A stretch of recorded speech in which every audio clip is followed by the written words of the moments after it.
Now we're talking.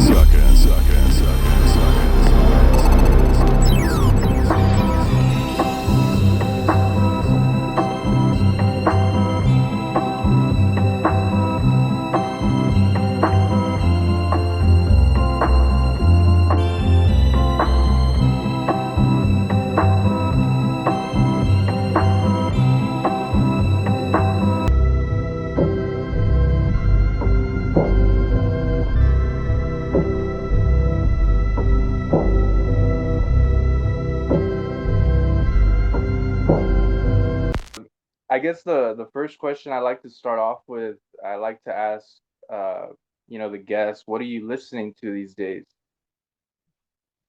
Oh, um, man, I got to give a shout out to Timber Timber. Been listening to a lot of Timber Timber. Um, I love his music because have you ever listened to Timber Timber? No, I can't say I'm Uh, familiar. yeah, you got to check him out, man. He's like a guru at providing space in music. So lots of like breathing room going on in his music. That's one part of music that I've been really appreciating recently as my life gets busier and busier is just like listening to music with space. So, um, yeah, Timber Timber. I've been listening to a lot of like, I don't know, man. A lot of Unknown Mortal Orchestra. Oh, there you go. Yeah. Yeah, they just released their new EP called Curse. It's phenomenal. I've been going back to one of the old bands that we used to tour with from Florida called Pearl and the Oysters. Oh, And yeah, I've heard of it. yeah, they're out in California. Now they are. They're originally from France, and then we met them when they were in Gainesville. So been kind of going back to their albums and thinking like, wow, they're great. But yeah, just a whole bunch of stuff, man. I feel like there's too much things that I listen to that if I don't mention something, I'm gonna leave someone out, and I don't know. Yeah. What about you? What are you putting on these days? Um, been listening to you guys a lot. Oh, Uh, cool. Yeah, that been band listening. sucks, DirtBike. Um, been listening to Unknown as well, Yeah. and I like to read with like Miles Davis stuff on. I feel like it's relaxing. Man, my favorite Miles album is Birth of the Cool. It's a That's good one. Hell yeah. yeah, man. Yeah, Miles. So you're a jazz guy or I'm trying to get into it more than I used to be. Like I said, it's real calming background music while you're doing stuff. I mean, I've been listening to Miles Davis for a long time, man. I played jazz in college and yeah, he's great, But yeah, he's one of those musicians that like another guy that just is a guru at leaving space in his music. I love it. Absolutely love it. So, yeah. Yeah, Bitches Brew and On the Corner are two that I always go back to, and uh, I mean Birth of the Cool, that one's really good too. I like that transition he did to like electric more though. I feel like I lean more towards that. Yeah. Yeah, I haven't really dove into his electric stuff yet, but I would love to though. It sounds cool. What's the album that you recommend that is electric for Miles Davis? Or if you could think of like any song or anything to check out Well, I feel like you'd like On the Corner. That one like is on the probably corner. the weirdest one. I'm gonna I put that in my notes right now. Supposedly his most controversial one too. Really? Yeah, I haven't listened to that one. Miles Davis, man. Yeah, cool. Thanks for the rec. That one line from I think it's an Adam Sandler movie. I think it's Billy Madison or something. the one where he goes back to school, right? Oh yeah. Yeah. Um, there's a there's a scene where um a kid like pees in his pants, and then like Adam Sandler does it like to make him look like not isolated, right? Because everybody's picking on the kid, and then some old lady was like, if pissing your pants is cool, I would be Miles Davis. And Oh then yeah. I know exactly what scene you're talking about, man. I love Adam Sandler, dude. Apparently they're coming out with like a new Happy Gilmore 2, I think. yeah, Happy That's Gilmore. that's what I heard, but I haven't seen any. Actually, no, that's not true. I've seen like a little trailer of it, but man, I can't wait for that to come out. Yeah, I love Adam Sandler. Like I never thought he would become one of my favorite actors. Have you seen Uncut Gems? Yes, that's one of the ones I'm talking about. Hell yeah. That's another one, dude. He's just that guy's a mastermind. He's cool. Um, I read something about his like his style that he has because he has like a very unique like Like his fashion. yeah, like his fashion like he's always known for wearing like mixed match stuff and just the craziest shit. So, but I was reading an article on how that like is like like I don't know, he like kind of started like this like oddball trend of like New York like fashion and he like he's dead serious about it. Like he knows that he started that and like he's rocking it, you know. So it's kind of cool. Yeah, I mean, he's like a multimillionaire and he wears like these kind of like thrift looking Yeah. pieces. I mean, it's Basketball dope. shorts, like guy doesn't give a shit, dude. I saw a clip of him where it's like an award show, all these famous celebrities, and I think Conan O'Brien was hosting, and he kind of like singles him out. He's like, everyone's dressed so nicely and elegant, and then he's like, and we got Sandler over here, and it just spotlight on him. He's dressed all like himself, Oh yeah. and he's like, Yeah. what the hell did I do? Yeah, Grammys and everything, man. Yeah, he's cool. I respect it. So, so did you grow up in Texas or Yeah, I've been here all my life. Uh, the previous guest I interviewed, he's from like London, Liverpool, but uh uh but uh he came to the States last year, and coincidentally Texas was the first state he visited, and something in the interview he said, Texas is like the best state, right? I'm like, I don't know about that. We're the biggest, I think, but I don't know about the best. damn. Yeah. I that just reminded me. I recently I was supposed to go out to England. I had a whole trip booked and the morning that I was leaving, my girlfriend texted me. Um it was like the Heathrow Airport thing that happened. Did you hear about that? No. I guess their airport like power plant caught on fire. So like everything like all the flights that like were going into Heathrow got canceled and mine was one of them and I was like, "Damn." So my flight got canceled out there, but I would like to go back at some point to England. It'd be cool. Damn, man. When Yeah. when was that? This is like probably like a month and a half ago. Not too long ago. Yeah, well, hopefully you guys can reschedule that. Yep. Yeah, Yeah, I've man. never been I've never really been outside of the US, except like it doesn't really count because we're so near, but like just Mexico. Yeah. Yeah, my Matt, our guitar player in DirtBike, he recently went out there and visited all the pyramids, and I mean, I would love to go out there too, man. That's He sick. said everything's very cheap and he was eating and drinking for like nothing. So Yeah, uh, that sounds about right.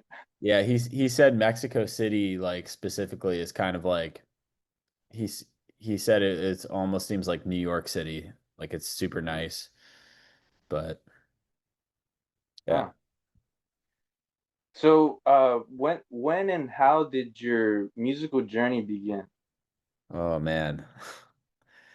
Um, well, I started to, I don't know. Do you want the long version or the summarized version? Whichever version you want, man. Down. Um, all right. Yeah, no, I originally started playing guitar when I was like probably like 12, 13. Um, and then I found drums somehow. I started playing drums. Um, took like probably like a month of lessons of drums and then stopped like taking lessons. Um, and then throughout high school, I was playing in jazz band drum set. Um, and then I went to college, like the local college around here, PBSC, and I started playing drums in the jazz band. Met a lot of great people there. And then as far as like dirt bike, um, I started like in college. I went up to FSU. I was in school at FSU and just started writing like a bunch of like demos. And I found recording kind of around that time. Like I found that I was like somewhat like decent at recording my own stuff and that I could write music in general. Um, and then yeah, like a bunch of our bandmates were in college during that time, like in different universities. And um, when I moved back home from college, like in 2016, 2017-ish, we put the band together and we all moved into a house together in Delray Beach, which is pretty close to West Palm. And then, yeah, we started the band and started playing shows locally and then kind of started branching out, up the Northeast. So that's kind of how it all started with this project. So, and I've been very fortunate for like all the dudes in the band are my best friends. Like I've known them since I was a child. So very, very fortunate with that. Right on. Yeah. People are always amazed. Like when we go on tour or we play shows, like they're like, damn, you guys seem like you're all like best friends. I'm like, yeah, we are. Like we've all known each other for so long. Like it just because we just have like such a strong connection, like on a friendship level. So Yeah, that's really awesome when the band members get along that well and have like that kind of throwback connection. yeah, it's important, man. I mean, it's kind of what's like in my opinion, like I've never been like, oh, I want to make music to like become known or anything like that. It's more so just like an excuse to get together with my best friends and play music. Like that's like the whole thing. So, yeah. Yeah, music I think is pretty well, it is universal and like you could probably jam and find find a good groove with like some strangers and whatever, like people that you barely know. But I mean, when you have, friendships with these people, especially like long ones, it makes it way more special. It makes the music tighter too, I think. Yeah, I mean, like I said, it's a way of building memories with people that you love. So that's like the main thing that I view it as far as like a live band, like when we get together live and we play live and we rehearse live, like that's the other thing. And then um when I record, it's like a whole other like mentality. Like when I actually record music and make demos and stuff, it's like for my personal gratification. But um, the whole like live performance thing is just doing stuff with the boys. So yeah. And before DirtBike was formed with your friends, I read that you played with these other groups, Miracle Roy, Jake Tobin, and Surface Air Missive. Yeah. And from those three, I did notice your drums and percussion was featured on Sunroy's Half Live in Delray, Yeah. Half Live in Delray. But were you included like in any other recordings for like the other bands? Miracle Roy, yeah. So like as I mentioned, when I was at college at FSU, that's when I met a bunch of those guys, Josh Saul and Jake Tobin and Davis Malik, like from Miracle Roy, Addison Kane, like all those guys were living up in Tallahassee, and we all sort of played in each other's projects. Dirt bike wasn't really like a thing at all. I was just like making demos, but I was playing in those bands. Surface to Air Missive, it's crazy how I got to play drums for Surface to Air Missive because um, I think it was like Josh Saul from Miracle Roy turned me on to Surface to Air Missive, and they were like that band was like a Tallahassee legend, and kind of still is for sure. Um, but yeah, he turned me on to Surface to Air Missive, and I was listening to them, and I was like, wow, this is like one of the best bands I've ever heard. And I was going to a drum shop like kind of religiously just to practice. Like I would bring my kit to like this random drum shop, and the dude who worked there was like kind of like every now and then I'd go in there and he'd be like, "Yo, you sound good."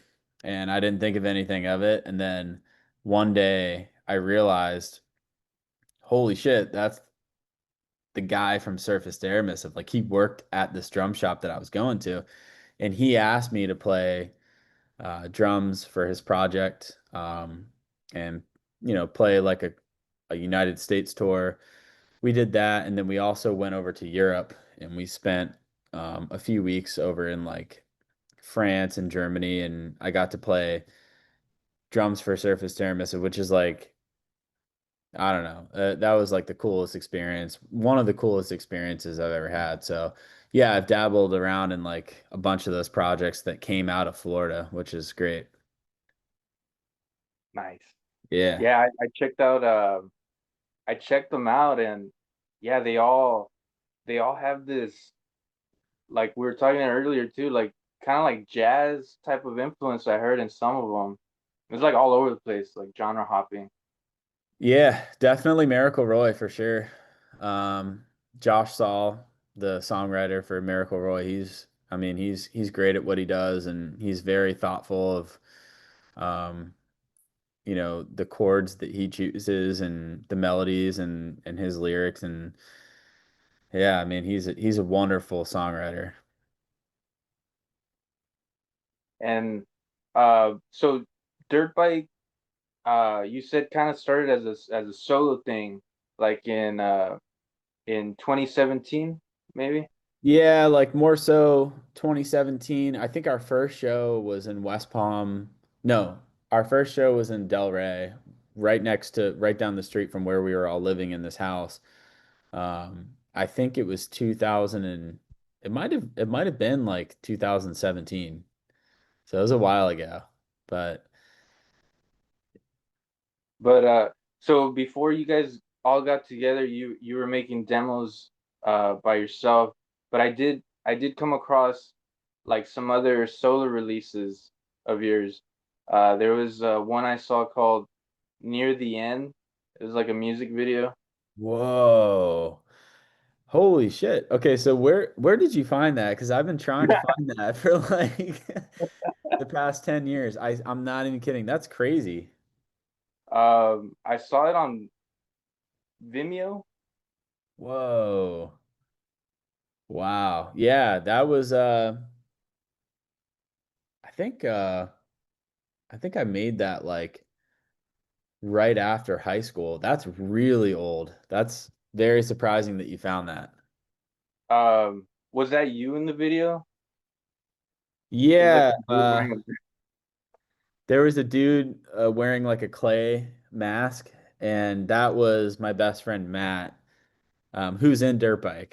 So I was the one who was filming him like rowing in that boat, and a. that's so crazy you found that, man. Like I'm not even kidding. I've tried to find that video like multiple times. I cannot find it. Yeah. I mean, I'll go through my browser and copy and paste it to you. It's funny, like I'm sending you your stuff. Mm-hmm. Yeah. Like no joke. Yeah, yeah, please send it to me. And I also saw an EP you released called, I don't know, this is how you say it, grouting, Oh grouting. yeah. Yeah, yeah. That was like kind of the first like so when I probably in like 2015 when I was up in Tallahassee, I made that EP and that was just like my first like EP that I made by myself and I was still am very proud of it and yeah, I just like while I was in college I made that and in my apartment, you know. I had like a random roommate in college who had like no idea like what I was doing in my room, you know. So I always felt like I bothered him because I would be like playing drums like in my room and then I'd go out to the kitchen and get some food or something and he'd be like, "Dude, you're good. Don't even worry about it. Like you're don't worry about the loudness." I'm like, "All right, yeah, thanks, man." Oh, Yeah. it was kind of like you couldn't tell it was like passive aggressive or Yeah, like no, I th yeah, I don't I yeah, I think he was letting me know like I can hear you like singing and playing keyboards and playing drums, but also going back to what I was saying about the drum shop thing when I met Taylor from Surface to Airmissive, like actually part of those drums on that EP were recorded at that drum shop. Like I think that's what I was doing at the time.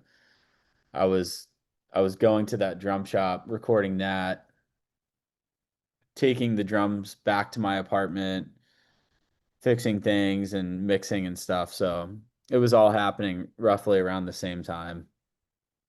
So nice.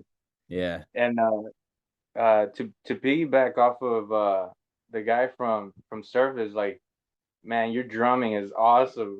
I really like your style of drumming. Yeah, no. So the recordings for all the recordings for Surface to Air Missive, that's all Taylor. Taylor Ross. He records everything himself. So I'm not like I'm not in any of those recordings, but um Oh, my bad. I meant when he told you at the shop, like, hey, you're drumming sick. I meant like I piggyback on him saying that oh, okay. your Yeah, drumming no. is sick. Oh, I appreciate it. Thanks, man. Yeah, I have a I don't know. I have a preference for like when I can kind of hear somebody having fun while they're playing instrument and like I've seen live videos of you playing and it just looks like you're just having a kick-ass time and kudos to you for like singing as you're playing too, like drumming is already kind of like a technical thing and like to sing on top of that, dude.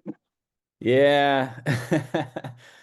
Um, to be honest, man, I've always like not I've never enjoyed like singing and playing drums at the same time because it's like it's hard to do. But I think like what you're talking about, like in some of the videos like of us playing live, like I think that joy that you might see in me is like not to sound like cheesy or cliche or whatever, but it's genuinely just me like having a ball with my best friends like on stage or wherever we're playing. I'm like, man, this is like who gets to do this, you know? So yeah. But yeah, I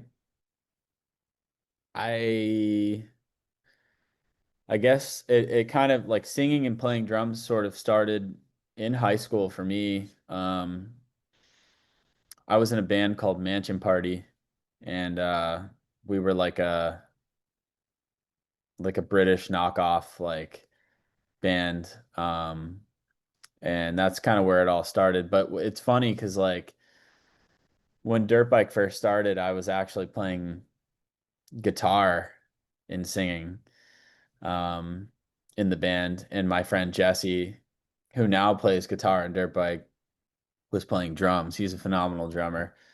And then like we've always kind of like swapped roles. Like we've always rotated like, okay, like, maybe this tour, like you play drums, I'll play guitar, like, yeah, so um but yeah, I don't know.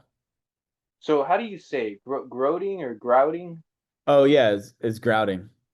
Grouting. All right. Yeah. Um, I really enjoyed that one because it has a to me like a Department of Eagles kind of vibe, and there were three tracks that I uh, that I liked were Subjective Time, Circles of Love, and I Ride My Bike to School.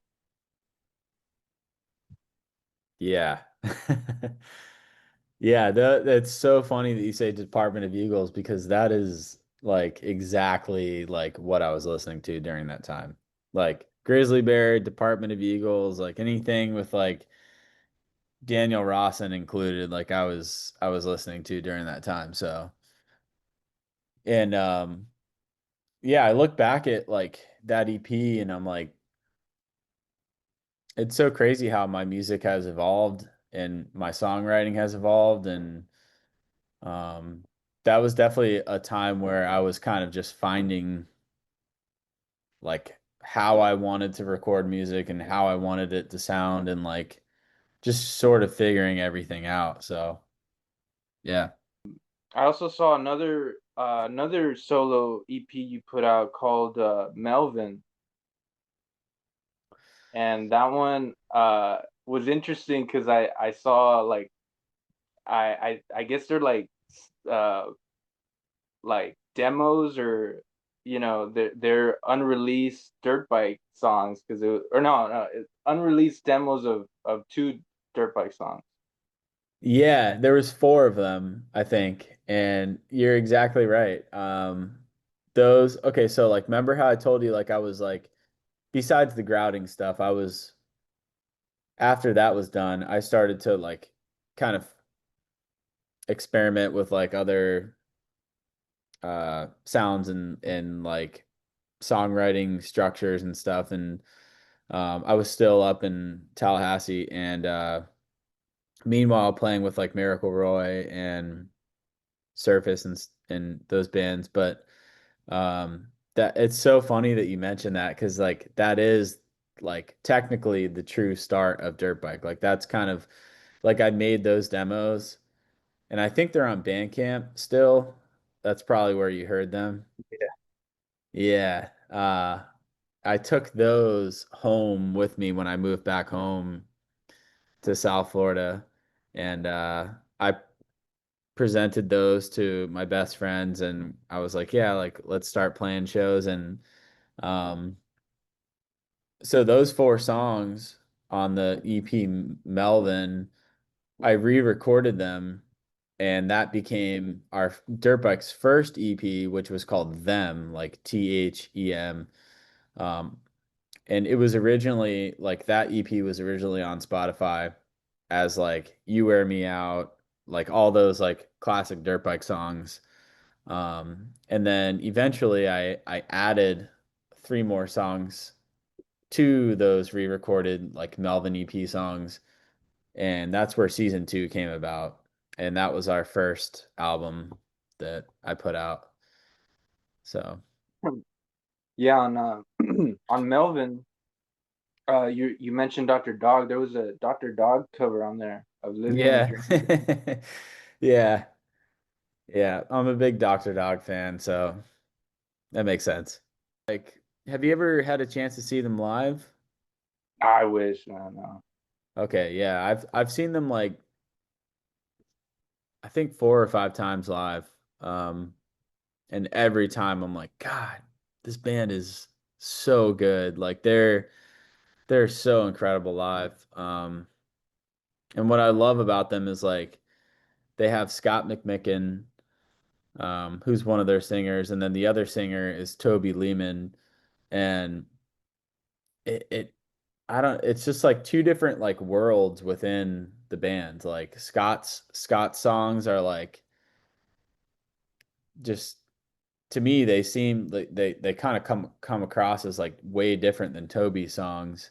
Like when I listen to Toby's songs like throughout the Dr. Dog albums, I like I'm like this could be in like a theatrical play, you know? Um, but together when they combine them, it just makes sense. There's so much stuff going on. So great band. And it's really funny because like the Melvin EP songs, like when I recorded those four, re-recorded those four Melvin EP songs, we got a bunch of tapes burned. And we went out and saw Dr. Dog down in Fort Lauderdale, Florida. And we ran up to their tour bus and I gave like a huge stack of like dirt bike tapes to their bus driver and I was like, please give these to Scott, please. And like that was it. He was like, yeah, for sure, man. So I'm sure they get that like every night when they're on tour, but yeah. That's awesome. Yeah, I didn't know that they so they switch like singer roles. Yeah, I think so. Yeah. Or actually I know so. I mean, you know, they have yeah, so Toby writes his own stuff and then Scott writes his own stuff and yeah. Nice. So it's kind of like Grizzly Bear. Like you have Ed Rost. Hmm. Um, it's the same thing, like Ed Rost and then Daniel Rawson. Um, Switching it- off. yeah, they both have like their own like character and their own sounds like in their songs, and then when you combine them, it's Grizzly Bear, right? Like it's beautiful. It's cool. It's kind of like that. What is it? I'm forgetting the show. I think it's like Power Rangers or like when they all form together to become one. Yeah. Yeah. Um, Either that or like rocket power, Woogity woogity. so season two came out in 2019 and had 7 songs on it. Yeah. Um, so also like you mentioned, most of them were already released before, but I did see like the inclusion of a new one called how do you say this one? Prince Robith, Yeah, Prince Robith. Yeah. and so did that one kind of like spawn as you guys were recording those songs, or did you already kind of have a demo of that one too beforehand? Yeah. Like I said, like there was like I took the four original like tracks off of the Them EP. Um and then I think I created like three more. Um and Prince Robith was one of them. But that one, I think that was like the last one that I made. And it just kind of seemed to fit really well with like the rest of the stuff, so I threw it in there. Um, and I think I remember thinking during the time like, oh, I don't think this fits or whatever. But now when I look at it, I'm like, yeah, it fits really well with the EP. And it's funny too, because like that EP, because it was kind of like a hodgepodge of like just random stuff that I was working on during the time.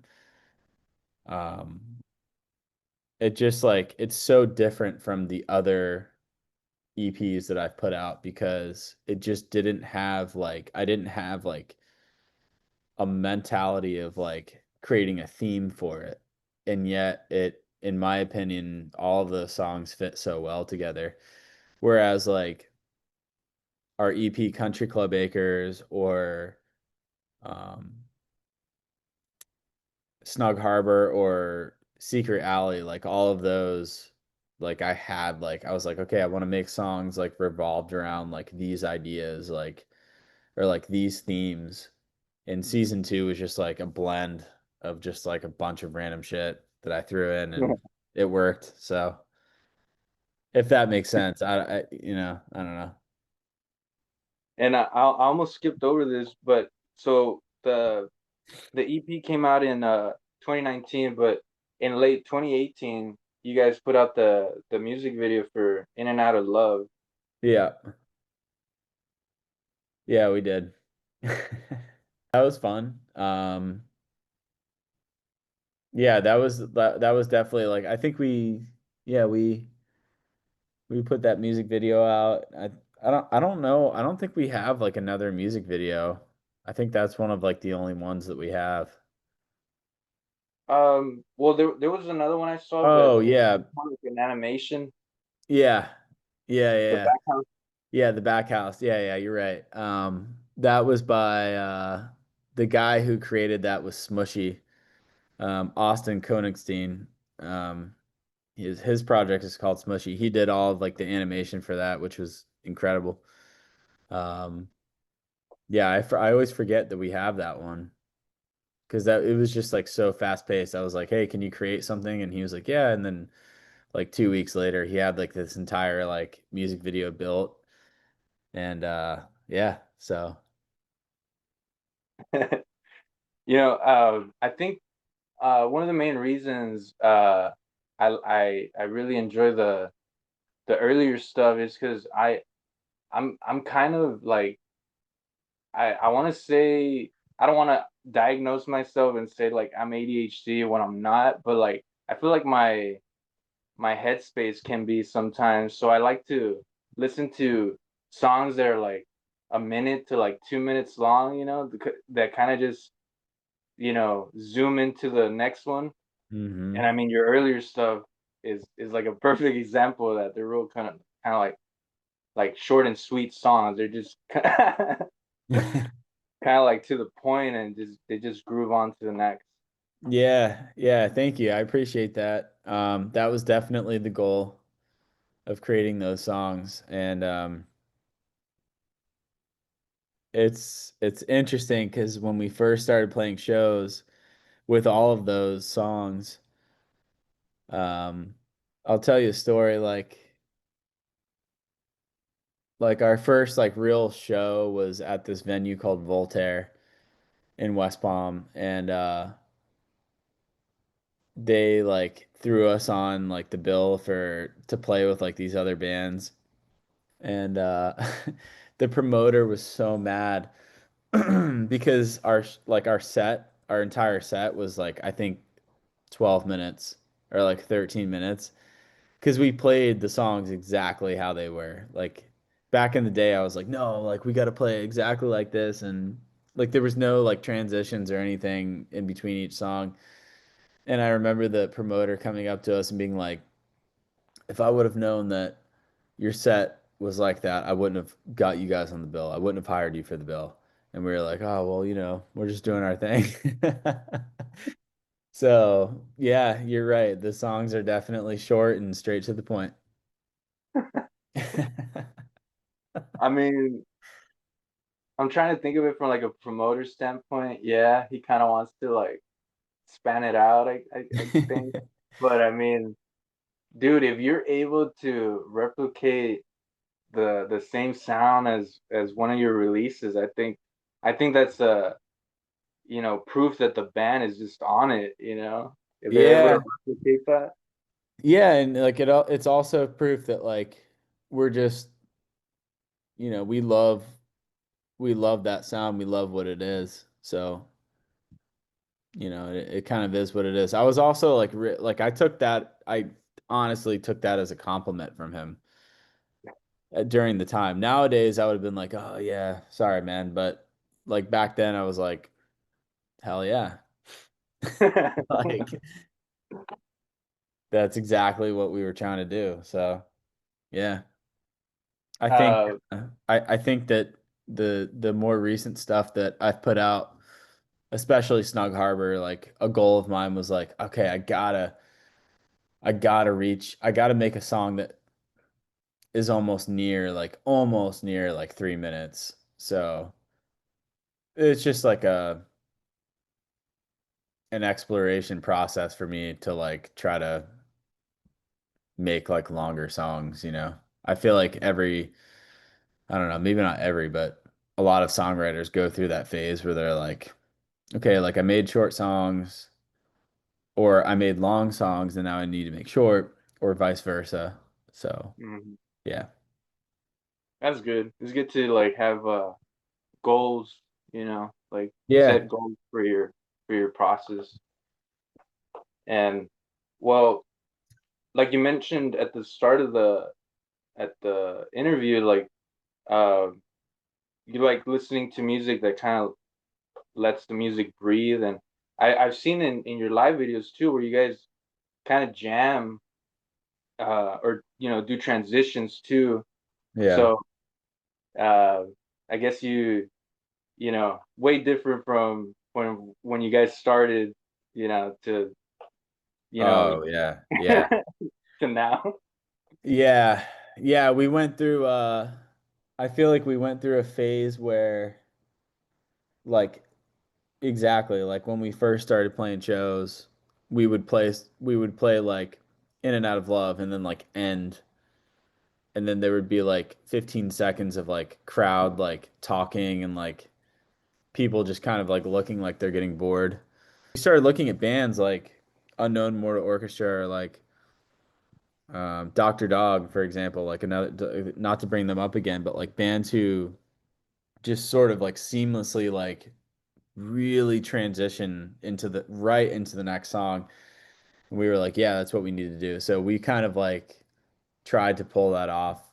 Even now, like we're trying to sort of like not stop.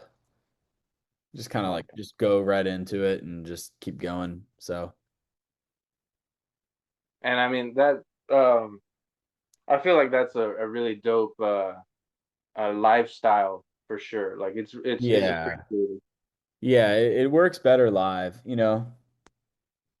It especially nowadays, like people like when they go to a show, like they really don't want to sit around and like watch you like tune your guitar or like, you know, switch cables or switch instruments and stuff. Like people just want to get in there and like have a good time and like leave. So, Mhm. uh that's kind of like the foundation of like why we started doing that. So, Uh, Country Club Acres, that one came out the following year in 2020. yeah. And for this one, I wanted to ask a question about the letter because Yeah. because I saw the live video of uh of Jesse. He had like a cape on and he was reading like this. To me, it was kind of like this dark poem, before like this before the start of the song, and it made me wonder like, is there a correlation between the two, or was that Oh just like a yeah. thing to do? Oh yeah. Yeah. So I'll give you the whole spiel about that album. Like that Country Club Acres is here. You know what? Let me show you real quick. Hold on. I got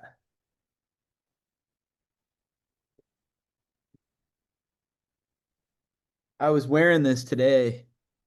I wore it over to my parents' house, but um it's probably backwards, but this was like the exact neighborhood sign of our neighborhood that we lived in. It was called Country Club Acres. And um yeah, so we moved in there and when we were signing a lease for the house that it was a crazy property. It had two houses on it. Some of us lived in the front house, some of us lived in the back house. Which hence the title, The Back House on Country Club Acres. Um, but the letter came from like when we were signing the lease with the landlord, and it was the strangest thing. I was actually thinking about this morning, how weird. I like woke up and I was just thinking about how weird this was. Um, we were signing a lease and we were sitting out front of the house with the landlord, and like a little letter, like a little white piece of paper flew by in the yard, and he picked it up and he was like, "Huh, that's kind of weird." And he read this letter to us. Like it just randomly flew by in the yard. And he picked it up and he read it. And so that's where like the letter literally said, um, "Dear Mom, I've noticed there's something strange that's been going on in the house. Anyways, Happy Mother's Day. Love, Tim." And we were like, what the, like when he read that, we were like, what the fuck? Like, there's no way that just happened. Like, we're signing a lease and like there's some crazy stuff going on in this house. Like, no way. So, anyways, that's where the lyrics come from. Like, before he put it in his pocket, he read out loud, "Dear Mom," blah blah. So that song definitely like has some true meaning to it. Yeah, kind of weird. Yeah, yeah.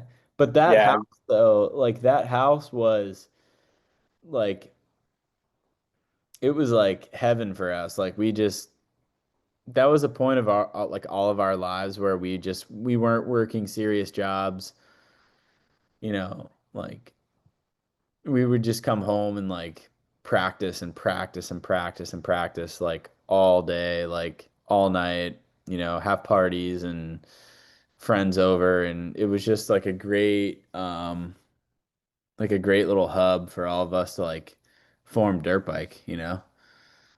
So yeah, Country Club Acres definitely has a spot in my heart for sure. wow. Yeah, that's a crazy story. I mean I saw the connection and I was like I have to bring this up. It got me curious. Yeah. Snug Harbor came out in 2023. That one had 6 songs on it, and I was curious on that one. What were some of your inspirations for it?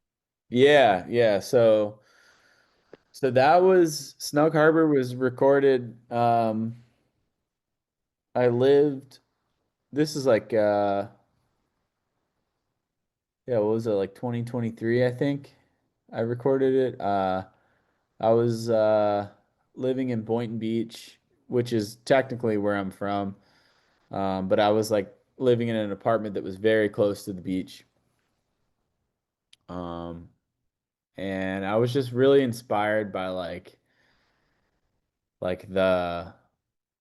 the culture that was like around that area in Boynton Beach. It's super like old and vintage and like beach town, you know, vibes. Um, and but at the same time, like I love history, so I was like, man, it'd be really cool to make an album based off of like the age of exploration in the 1400s. And like, so I kind of built the album based off of that idea. And, and it's kind of like built off this idea of like these people who, like these European explorers who were trapped on islands and get to know like the native people who live there. And, you know, it's like a whole thing. And, um, we even like when we play shows, like sometimes we bring out like little like pieces of like little artifacts that we have on stage, or we'll like dress like European explorers, and like you know it's just yeah. Make it how do you say it? Theatrical? Yeah, theatrical. So Yeah, and that's exactly the kind of vibe that I got too from it, like kind of like a beach vacation sort of vibe. yeah, yeah, Island. that was definitely my mentality like during while writing it. It was a super relaxed time in my life, and um, I was just kind of hanging out. I could like walk like 5 minutes over a big bridge over the intercoastal and then be at the beach, and I would take my dog over there, and it was just kind of like whenever I would go to the beach, I would just think like, you know, like this area just has so much history to it. And that's kind of like what got me thinking of it. So, and then like once I start like this has happened with like pretty much all of the EPs that I've put out. Like once I start with like a theme or like get like an infectious like theme in my head, I'm like, oh man, I gotta commit to it. And then I just start like building like songs based off of that theme. Because that's the only way it makes sense to me to like continue. Like I can't write songs like one song sounds 80s, one song sounds like 60s. Like I just like I can't like blend those together on an EP. It just doesn't make sense to me. So I just like try to stick with a theme. So Yeah, I'm chuckling because uh I'm like the opposite. That's good that you're thoughtful of that. And me, like, I dabble in music sometimes, and when I look at the stuff I write, it's like I have trouble um trying to construct themes and all that stuff. I kind of just spill out, like, yeah. I mean, that's what songs kind of are sometimes. It's kind of like a mixture of like diary and poetry and just all these kinds of things. So when I look at the stuff I write, I'm like, dude, I feel like I repeat the same stuff, kind of like yapping about whatever's going on at the time or whatever. Yeah, no, and that's not to say that like when I when I make these EPs, it's not like every single song I do like or like every demo I write is like perfectly like that fits. It's not like that. There's a shit ton of like songs that I do like while trying to achieve that theme that I'm like, no, just so I guess what I'm trying to say is it just takes commitment to like at least for me, like I've learned to commit to like pushing out the ones that just don't fit. Mm, Like the ones that just like the okay, like this is cool, but like it's not really working for this particular theme. So, yeah. gotcha, gotcha, Yeah. gotcha. It's a like a I don't know, a skill for me that I've built like just trying to make things cohesive.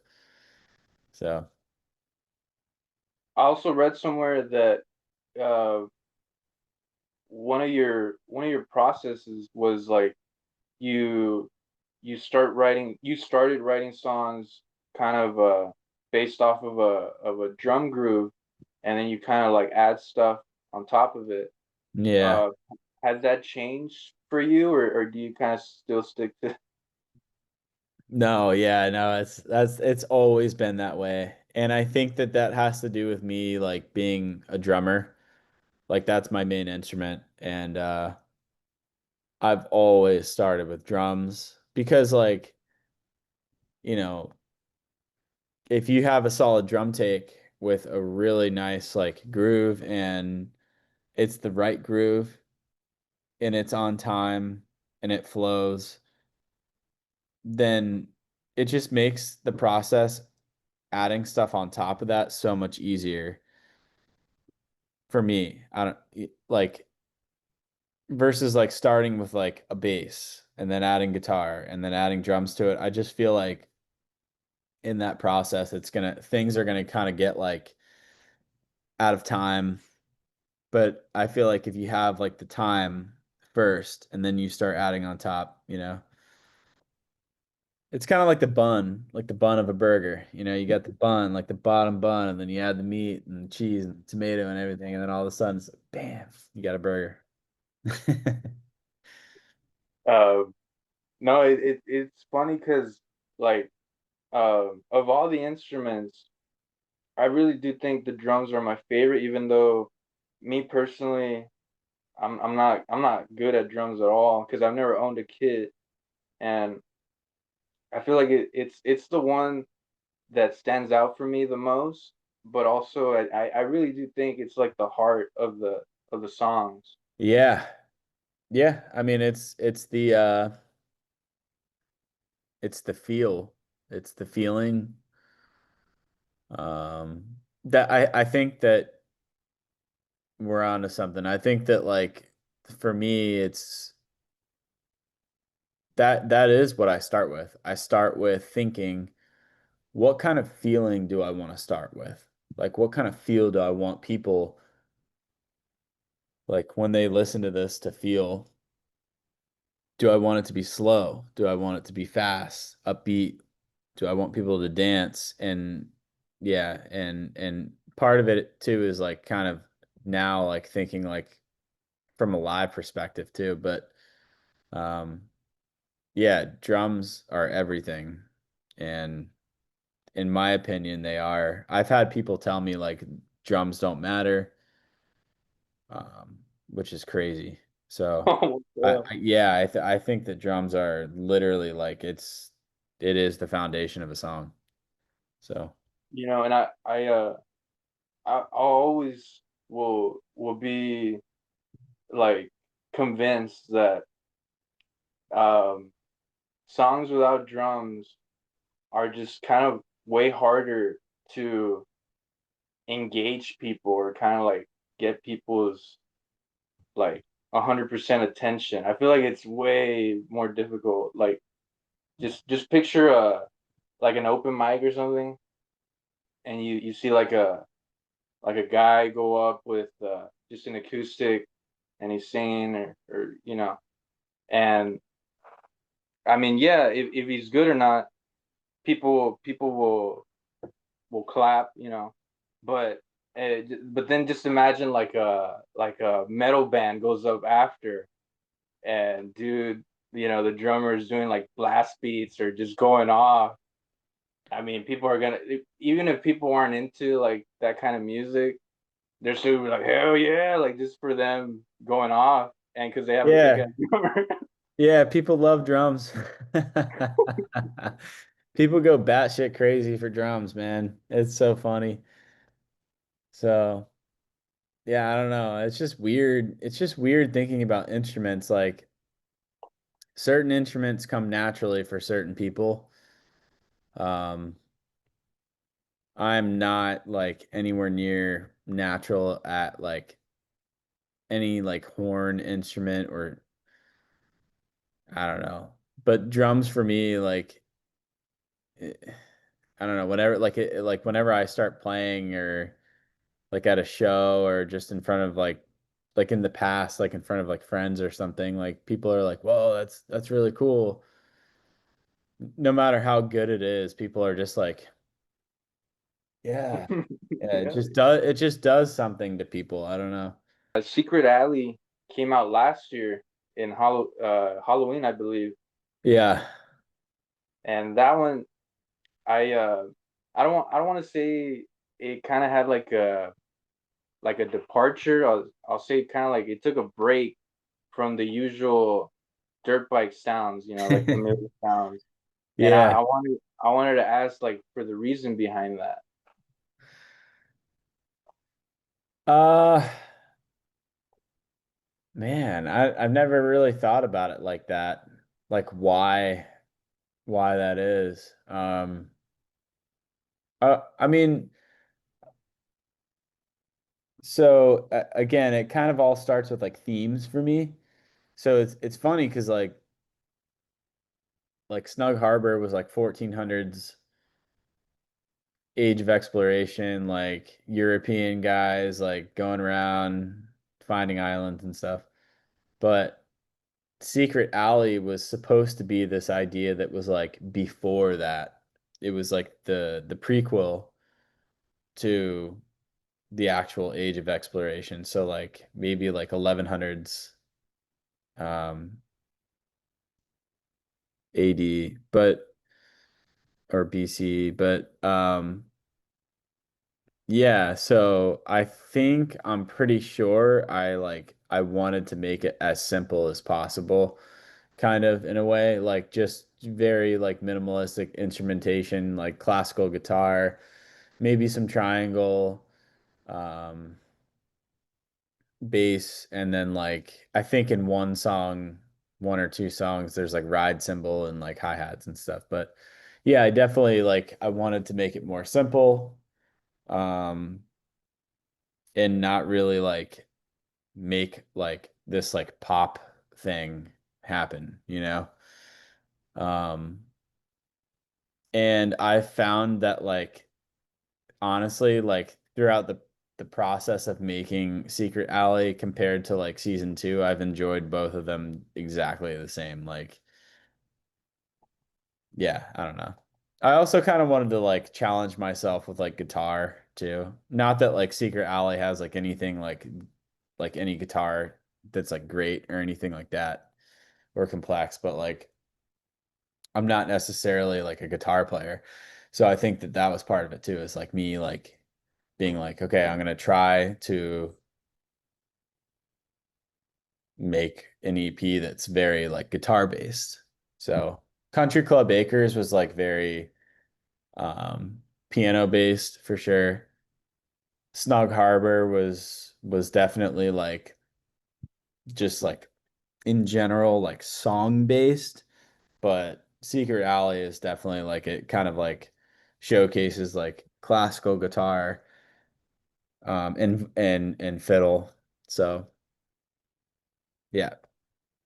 That's dope. You have like a different vibe to each project. Now that I think Yeah. about it, Yeah, Secret Alley is definitely like the theme of that one was like Renaissance, like medieval, like at least like that's what I was trying to go for. I can hear Oh, it. yeah, yeah. And um, have you guys played any of those songs live yet? Yeah, kind of. We tried to get the live band together to do it, and we got to a point where like it was really really good, and then yeah, I think a couple of us were kind of got busy and had some other things to do, but um, I think in the future for future shows, like it would be really cool to try to play those because like when we were playing them, we were trying to nail it exactly like how they were in the songs, in the recordings, and they were just like, in my opinion, they were incredible. Like they were great. So. Um, yeah, we also like experimented with them as like a rock and roll set too. And we built this whole like secret alley rock and roll set and it just sounded nuts. And we were like, damn, we should play this shit live. So maybe one day we will. I always end the interviews with kind of like this ranking list uh that I make for each guest, that like top 10 songs that I'm really enjoying. And as I list them off one by one, if you could give like a fun fact or like a memory that you think of when I say the title, as I go through from like 10 to 1. Yeah. Yeah, sure. All right. For number 10, I went with Catastrophe. Catastrophe. That's an interesting one because when I was making that song on Snug Harbor, I again, like I thought, I was like, no, I hate this song. I'm not gonna add it. And when we started playing it as a live band, it soon became my favorite live song to play. So yeah. For number 9, It's Your Turn. Man. Um, hmm. Um, the life of being a single man. That's all I have to say. Number 8, The Cyclops. Ooh, the Cyclops. Um,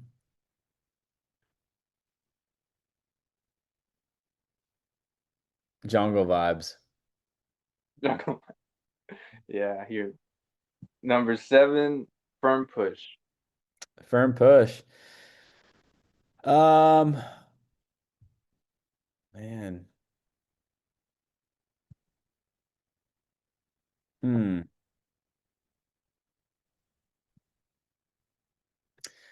I guess I don't, whenever I think of this song, I just think of one of our bandmates, Jordan. Um, Whenever we would play the song live, he would just sing his heart out on it. So, yeah. Yeah, he plays a acoustic on the live shows, right? For that Yeah, one. yeah. Yeah, some of them. Yeah. Number six, Green Porch. Green Porch. So, Green Porch, you remember the house that I was telling you about with the creepy letter story? Yeah, Yeah. So Green Porch was a game that we used to play. Or sorry, Green Porch was our porch that had a green roof on it. But the game that we used to play on the porch was Now Eat, and it's kind of like a disgusting game. And as I mentioned, we would have parties at this house, and we would also like there would be like a group of like maybe 8 people, and we would light a cigarette. And the trick is to hold the cigarette and smoke it and pass it around for each puff. And if the ash on the cigarette breaks off, you have to eat a spoonful of whatever is on the table.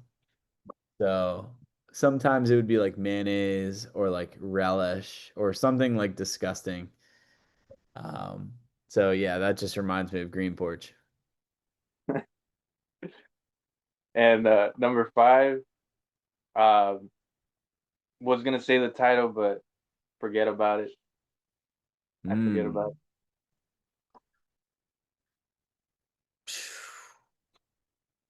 Man, I haven't even, that's an old one. Um, yeah, that, I guess I would think about like this time that we were practicing and we decided to try to play that song as fast as possible, as fast as like we like humanly could. And I have a recording of it on my phone somewhere. And it's like actually it sounds like speed metal. It's like nuts. So this reminds me of that song. the title kind of reminds me of like an Italian mobster saying that, like forget about it. Yeah, yeah, yeah, just forget about it. Number four, uh, went with Pop Bar. Pop bar, man. I like I don't think there's any meaning to that one. But I do remember in Delray. Delray is like a small city in South Florida that we lived in. That's where that house was. And I think there was like an ice cream place or like a popsicle place called Pop Bar. And like I was driving down the street and like a huge spider like just came and like landed like right at my window and I was like, holy shit. And that's kind of like where the song started. That's that's like that's all I got for that one, man. I like how your lyrics are as straightforward as the story, dude. Like it is what it is, man. I don't think and like not to break off what you're trying to do right now, but I think lyrics always come last for me. Like I just do the instrumentation. That's what I care about. And then like right at the last second, I'm like, all right, let me add in some like BS lyrics, you know? No, So yeah, like I saw that that lyrics come last for you, but I feel like you your songs with DirtBike, uh, the attachment that I've gotten from them is more so like the overall vibe of each song and like yeah. it's the energy, you know. Number three, I went with I'll get back to it. I'll get back to it. This song is definitely like it just reminds me of a time that's right off Country Club Acres. It reminds me of a time where um like I'm sure that you find the same thing like when you're writing music, like you just you hit a peaking point, you know? Like you hit a peak where you're like, dude, I'm freaking burnt out. Like I can't like I'm stuck. I have writer's block. Like I can't move forward. I don't know what to do. I don't know if what I'm even doing right now is like making sense or is worth my time. So I think the idea of I'll get back to it was kind of like I'll come back to it when the time is right. Like I'll get back to it. Yeah, that's how it be. That's how it is. That's how it be, man. Number two, Prince Robert.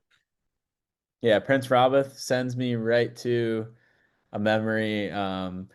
So when DirtBike first started, my friend Jesse and I were both working on a farm. Um, and this is before I started my career in education.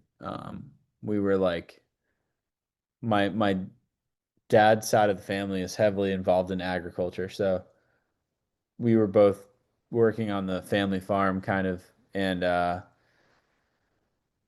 and we had a boss, Robbie, and he was just a brutal dude. He was brutal, man. Um, worst alcoholic like possible. Anyways, and so this song was kind of like about him and like how he like yeah, it just yeah. He's the prince. Yeah, he was the prince. Yeah, exactly. Exactly. Yeah. Damn. All right. Number one, uh, went with "You Wear Me Out." Oh man, that's a heart killer. Yeah, You Wear Me Out. It's definitely I have this spitting memory of You Wear Me Out. Um, and it's that song started off of the EP Melvin, which is the name of my dog, who is somewhere around here.